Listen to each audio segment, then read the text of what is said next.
Қыздар, баршаңызға қайырлы күн. Бүгін сіздермен мен Ақмарал. Мен ең дәмді, шырынды котлеттер рецептімен бөлісемін. Видеомды соңына дейін қарап, пікірлеріңізді қалдырыңыздар.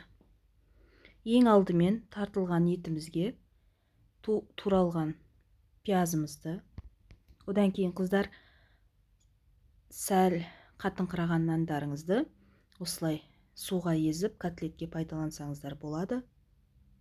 Одан кейін жұмыртқамызды,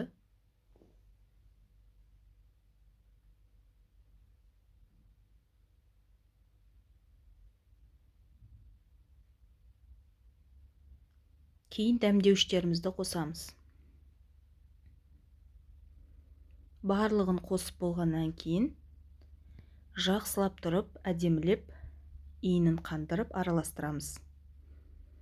Араластырып болғаннан кейін тапамызды дайындап, тапамызға фольга төсенішін төсеп аламыз. Дайын тапамызға котлетті орналастырамыз.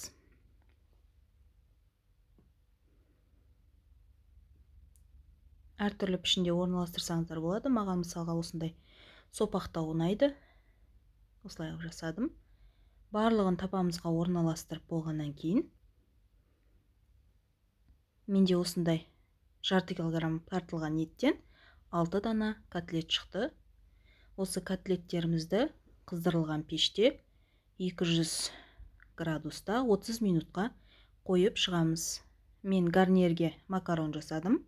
Ал сіздер өз қалауларыңызша күріш, пюре жасасаңыздар болады. Менің каналыма тіркеліп, пікірлеріңізді қалдырыңыздар. Келесі кездескенше.